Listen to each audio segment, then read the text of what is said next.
Welcome to Digging Deeper with Backyard Farmer. I'm your host, Kim Todd. On Digging Deeper, we have in-depth discussions with experts about important landscape topics. Today, we're going to be discussing conservation planting.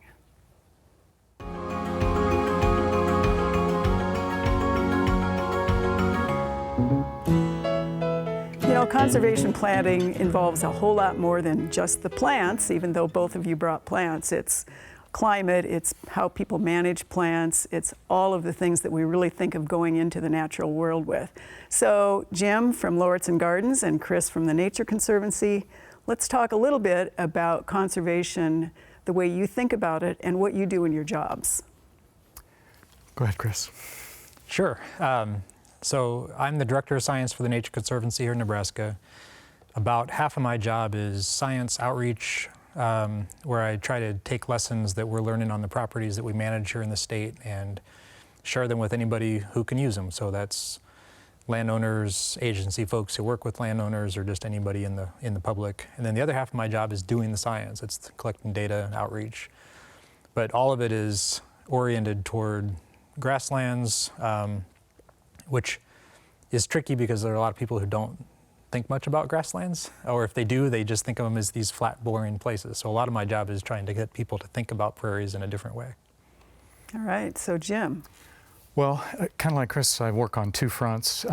Work at Lauritsen Gardens in Omaha, and so on that front, we're looking at the 100 acres there in a very urbanized setting and trying to manage it not only as a botanical garden, but also as a natural area. And so trying to understand the ecology of the place and do things that support wildlife, pollinators, and that sort.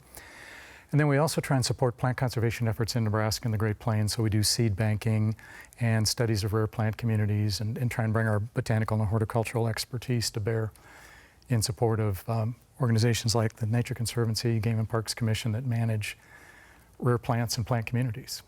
So you both mentioned conservation, and you both are coming at it from a scientific standpoint, but you also have to help the public understand the science. So talk about what you mean by conservation. What are you really doing? You mentioned seed banking. You've got a handful of pretty nice prairie plants, the ones that don't like to be picked or pretty obviously unhappy about it. And Jim, you brought a tree and a perennial. So talk about that a little bit for people. I mean, conservation at its base is making sure that the things we want are still going to be around in the future. And for me, the work that we do with the Nature Conservancy on conservation includes everything from, restoring and managing prairies on site to helping people, enjoy them at home through photography and, writing and publications that we do, and then encouraging them to do these sorts of things where you can bring native plants, into your garden. And with prairies, because it's a plant community or an ecosystem that people don't understand or appreciate very much because it's sort of foreign to them. Just the idea of, the fact that prairies exist, the fact that there are interesting things that are in prairies is really helpful. And so, I brought some of these flowers out of our garden on the way in because they're really pretty. They're typically easy to grow. And to me, having people growing them in their yard is a really important conservation strategy because it gets them familiar with what they are, and then if they go by a prairie or walk into a prairie, they're seeing something that they have seen before, and it's not just this weird foreign place that has nothing of interest in it. In our case, we're a botanical garden, and so people come to see incredible displays of plants, and we have tulips and tropical plants and all sorts of things plants from all over the world, but we also are very concerned about a sense of place, and so we grow a lot of native plants. We're not strictly, of course, but we feel like our role in conservation on one hand is to create a comfortable gateway for people who may never go out and visit a Nature Conservancy preserve. It just is, for whatever reason, that's kind of scary to them or whatever. Or it's a long way away. Shouldn't be, a long ways away. They can come to Lauritsen Gardens and see prairie grasses and wildflowers used in a horticultural setting that's not a prairie restoration per se, but gives a sense of the prairie and maybe creates a little bit of appreciation and affection for the natural landscape. So we feel like that's part of the role we can play. So a big part of that too is the difference between the prairie or the range, which of course a lot of it in Nebraska has hoofed animals on it, which then show up on our plates. And the woodland, because especially at Lauritsen, I mean, you are right there on the river, and you know, in town, we had a little bit of the discussion about how do I exactly shade the south side of my house with a prairie. Yeah. So talk a little bit about, you know, the difference between the ecosystem or the conservation for truly an urban area. You both mentioned it, you know, getting people to understand it, but talk a little bit about that and how we and you can encourage people to get the diversity in and think about the right plants and that conservation aspect. Well, most landscapes in an urban or suburban setting are disturbed places, Right. And so they're not really native soils, and so anything you can do to increase the biodiversity, the ecological health of that piece of ground is helpful. It's again not the same sort of scale and scope as restoring a prairie to pre-settlement condition, but you know, in our case, we have 10 acres of oak hickory forest within the 100 acres, and we're trying to restore more oak hickory forest within the Barota Garden. So we're growing bur oak that we're collecting from seed on site, and we planted about 300 of them back into the garden. And so, you know, we're using local genotype and trying to, these are small, but eventually they'll grow and replace some of the other things. So that's an effort to restore plant communities, but also at the same time we tell folks it's much better to protect and preserve a plant community than to try and recreate it. So that's kind of our take on it. So describe what genotype is for our viewers in case they don't know. Well, it's sort of the genetic imprint or footprint, I guess, of this plant. So you can buy bur oak from nurseries from Texas to Minnesota and all the way to the East Coast. And they'll grow, but they may not be adapted to our growing conditions, our seasons, and those kinds of things. So using locally sourced bur oak, we feel like we're going to have a better survival rate. And plus, it's just a better story to tell, too. It is, and people love to buy plants and use them based on the story, right? So Chris, talk about the same sort of thing with the prairie or the restoration or the processes and the challenges. Yeah, I mean, I separate very distinctly the work that I do in prairies versus what we do in our yard. Right. You know, in a prairie restoration for the Nature Conservancy, we're using seed mixes of 150 to 200 different plants. We're harvesting them all locally, trying to get that local ecotype, the local genotypes, and then, you know, having them develop a community that evolves and adapts, and then we manage it with fire and grazing. That doesn't work in my corner lot in Aurora, Nebraska. You can't set it on fire. It's not on a regular basis. Yeah, people complain. So in our yard, I mean, to me, a yard is something that should make you happy, right? A yard is something that should make you comfortable and glad to be home. And so it does. I mean, our yard includes trees, for example, which I don't include in our prairie restorations, but I do include them at home. And when I say I really mean my wife, Kim, who does all the work on ours. But, you know, we have a Kentucky coffee tree, we have a hackberry tree, we have some native species, but we also have a silver maple that was there when we moved in. But then in terms of the native plants that we use, you know, we mix them in with non-native plants. We use things that are making us happy, that make us, you know, enjoy being there. We use zinnias and marigolds as well as, you know, purple prairie clover and black-eyed Susans and native things like that. And I think we still think about the conservation side of that. You know, we're making sure that we have something blooming from very early spring through the end of fall and can have consistent flowers throughout so we can support pollinators, and we love seeing all the pollinators that are in the yard. You know, when we manage our bluegrass yard, which is part of the yard that we have so that kids can play soccer, we let the dandelions and white clover survive so that we have something in there. And that's, I mean, again, those are just the choices that we make that make us happy in our own yard. I love that distinction. What makes you happy? That's great. It's perfect. So, and I do too, because mine is pretty much the same thing, and it's mostly shade now, and prairie plants, you know, with a few exceptions, they're not real happy growing in the shade. Yeah. So if you think about from the botanical garden standpoint, Jim, what is it that people, other than the beautiful displays of X, Y, and Z, when you've got the tulips or the Christmas displays, what is it that you think they are coming, what are they getting out of coming to Lauritsen with that has something to do with the conservation? Well, I hope they're just getting a little more comfortable with the natural landscape. We have a lot of areas that are just warm season grasses, sort of prairie-esque. Again, it's not a true restoration, but you know, when you see in the fall big sweeps of big blue and switch and goldenrod in full fall color and moving in the wind, it's a wonderful experience in a botanical garden setting. So, so just trying to create a level of comfort with that, but then also weaving them into more of our sort of traditional beds and borders. So using our beautiful natives, but in maybe almost like an English perennial garden sort of way. So people can get used to the fuzz, but it's within a really formal framework, Yeah. which again is maybe a good way to transition. Yeah, and I mean, I think that's hugely important from a prairie conservation standpoint, because people go to Lauritsen Gardens to get ideas about what to do at home. Right. Right, And if they see native prairie plants in that setting, they say, oh, it's okay for me to do that right. at home. And even if it's, you know, a species I wouldn't have thought of using before, it's acceptable because Yeah. they're doing it there. Right. We wield tremendous power. Yes. Exactly. Very visual power. Yeah. Well, make sure you are commenting and watching us on Facebook, 6:30 on Sundays, of course. And we want thumbs up for everything we're doing. Your feedback tells us what we should do on Digging Deeper, both for the rest of the season and probably next year. All right. So what is the process for conservation? Seed bank, seed collection, plant collection, what is that process? And I want to have you also comment on what people shouldn't do. So if somebody just says, gosh, I want that, should they go dig it up and put it in the trunk, as an example? Well, you guys are the experts on that. On digging things up? No.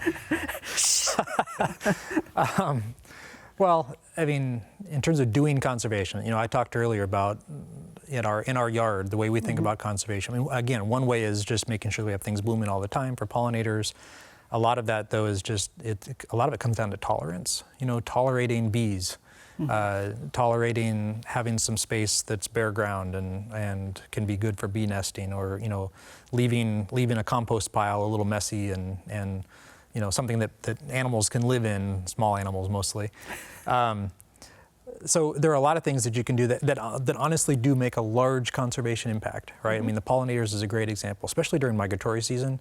You know, people know about migratory monarchs, but there are a lot of butterflies and moths that migrate through, and you know, having flowers for them during that August-September period is a really important thing, and you can do that in your yard and make a difference. But again, also, I think just having those native plants and become familiar with them, and then use that hopefully as a way to go out and explore actual prairies in other places and learn about them. And then, you know, my hope, of course, is that you'd fall in love with them and put lots of money into conservation efforts that other organizations are doing. Perfect pitch. Yeah, exactly. And you're right. But that's how it has to start. Right. You know, people aren't going to, for the most part, people aren't going to walk into a small prairie in their community and say, "Oh, I love this," without having some prior experience. And that's where Lauritsen Gardens and those kinds of places plays a role, and then doing something like that in your yard. So Jim, you have another little plant that has a good story, and Yeah. that probably ties into the seed bank or the collection, or Well, you know, we're the Nature Conservancy and other agencies and organizations that manage whole natural areas are focused with the entire landscapes. We're trying to support the conservation of particular endangered species. For instance, we're doing some seed banking of blowout penstemon, and we're on the Graves Ranch last year collecting some seed that then becomes a genetic backup for preserving it if it disappears in the wild, but also for restoration of populations. And this is kind of a fun story. This is Colorado butterfly plant, which is used to be in the genus Gara. Now it's in the evening primrose, Enothera. And it's the only known populations of it in Nebraska were in western Kimball County along Lodgepole Creek. And folks with the statewide arboretum collected seed in 1986, put it in a seed bank, and then we ended up getting a hold of it. And we decided to test some this year just to see if it would germinate, and it did. And this was seed collected over 30 years ago. Those populations have since disappeared. This plant is extinct in Nebraska as far as we know. So the seed banking efforts 30 years ago have given us some plants that hopefully we can restore back into healthy habitat.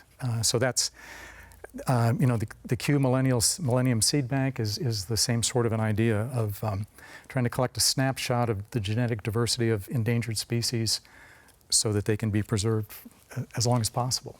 Well, and isn't a part of that we just don't know from the science Right. what's going to be discovered about what. So it kind of looks a little weedy. Yeah, yeah. But that It's not the doesn't most beautiful thing in the world, but Yeah. But it doesn't mean that it's important. there's Yeah. some compound in nice. there. It is It's a nice kinda looking weedy. plant. It is. Yeah. It's beautiful. Right. So Chris, you have some too. Do you want to talk real briefly about what you got in here that people might like to? And I have some weedy plants in here, right? I mean, I have things like daisy fleabane, which is a biennial. Most people wouldn't think about having that in their garden necessarily because it doesn't.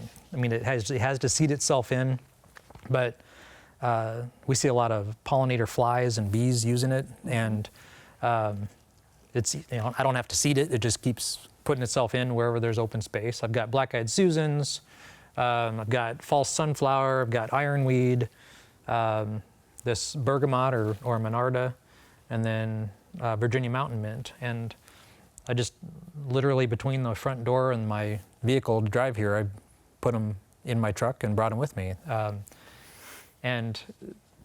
Just this last couple of weeks, my stepson has started getting into photography. Oh, nice. And it's really nice that he doesn't have to leave the yard to go find butterflies and bees and flies and crab spiders and all these interesting things to take pictures of. And he's been having a ball just getting to know his camera and taking the same quality photos he could take in a lot of prairies in terms of close-up photos of all those insects. It's an amazing array of things that come to these flowers that are easy to grow because they're supposed to be here. Well, and not just the flowers, but people don't think that oaks flower. People don't think Right. that Oh, right. all of those woody plants, Jim, that you have are also really essential for us and for all of those creatures. Well, and especially during the spring when there's Right. not a lot of prairie plants blooming. Prairies are not very colorful in the early spring. Right. But there are bumblebees out, there are some other pollinators that are out looking for something. And so wild plum and chokecherry and all those other Right. early flowering shrubs and trees can be really important. Right, and anybody who wants a peach or an apricot Right. is going to have Right. those early pollinators. Yep. One of our concerns is birds, of course, and we've been doing bird surveys, and we've found 23 different species of warblers that pass through the garden. And a lot of them are dependent on oak flowers early in the spring that are covered with insects. And Yep. so, we want bur oaks because we love them, but we also, warblers need them for their spring migration. So there's a lot of circles. Right, I mean, it's that system that is so very, very important. So you both mentioned a bit about frustration with plants that shouldn't be there. What are some examples and what can be done about that if you're really trying to be kind and pristine in conservation? Well, this is kind of breaking news, but we're actually going to do some controlled burns in the garden this year. Our staff has been trained and over in the Luss Hills and certified to do controlled burns in urban Omaha, and so we actually got a burn permit, and we're trying to get some of that going. So that'll help. We have crown vetch and black locust and some of the other things we've been talking about, and you can pull, and sometimes you have to spray. But we're actually going to try and do controlled burns in some of our warm season grass areas and see how that works. So you mentioned fuzziness. We're letting some of the landscape look a little fuzzy. So that's new for us, but we're going to give it a shot. And Chris, you mentioned also some of those woody species that are not just in your sort of conservancy kind of a situation, but also in people's home landscapes. Yeah, I mean, it can be a real challenge to keep new trees from establishing in places where you don't want them. I mean, it's nice to have trees for the shade, I agree, but even the trees in our yard are dropping seeds. I mean, my silver maple for sure is making new trees all over the place that we don't want. And so, I mean, some of those you can pull quickly when they're small. Otherwise, when they get bigger, you have to, cut them and paint the stump with some kind of herbicide so they don't just keep resprouting forever. But the other thing I think is really important is controlling that on the front end, not just with trees, but any kind of plants, and doing the research ahead of time before you bring something in. The nice thing about native plants is if they're native, they're not going to become a major problem. Now, there are some native plants that can spread really quickly in your yard. They're good at their job, and they don't necessarily fit into a garden setting, but they're not going to take over the world. But there are things. I mean, you mentioned crown vetch. That's a big one that we've learned as a state. It doesn't make sense to use, but it took us a long time to figure that out. But there are other things that, you can look at things like Shasta daisies is one that, people like it because it's a really pretty flower. But if you start doing your research, it can be really invasive and it can spread. Dame's rocket is another one that can be invasive in woodland situations. And unfortunately, some of that information is really hard to find. You really have to go looking. And we're trying to find ways of giving people better resources for that. But it still has to come down to individuals taking some time before you buy something. And again, if you buy a native plant, it's a lot less of an issue. And I think really that's a great sort of an ending or closing note. But you also have to put those native plants where they want to grow. Yeah. Yeah. And that's, we oftentimes on Backyard Farmer get the questions about, well, I planted X in this heavy clay soil and with my irrigation system, why didn't it live? Well, it's one that wanted to live in that rocky sort of scree kind of an area. Yeah. So just to close here, what would be the resources that you guys would suggest that people could contact you about? Websites, information, those kinds of things. What are they? Well, in our case, you can visit the garden. All the time, right? 363 days a year. I think we're closed for 2 days. 2 days. Yeah, and winter is even a wonderful time to be there. But yeah, just come and enjoy the garden throughout the seasons and learn. We have classes, we do tours. So there's sort of passive learning and very active learning experiences available. And Chris, Nature Conservancy? Yeah, we have places you can visit also. Our Platte River Prairies, which are south of Wood River. We have hiking trails that are open year-round. Our Niobrara Valley Preserve, which is up by Ainsworth, north of Johnstown, is a really nice place to go. And then you can visit our website, which is nature.org/Nebraska, and learn about what we're doing in the state. And then there's a website or a blog called Prairie Ecologist. You can go to prairieecologist.com, and I do a lot of writing, a lot of photography. In fact, just yesterday I wrote about making your yard into something that makes you happy. So you could look at that if you wanted to. That's perfect. All right, gentlemen, thanks very much. That is all the time we have for Digging Deeper with Backyard Farmer. But you can watch a new Digging Deeper on Facebook every Sunday night at 6:30 p.m. Central. Do not miss Backyard Farmer live every Thursday at 7 p.m. Central on NET. Thanks for digging deeper with Backyard Farmer.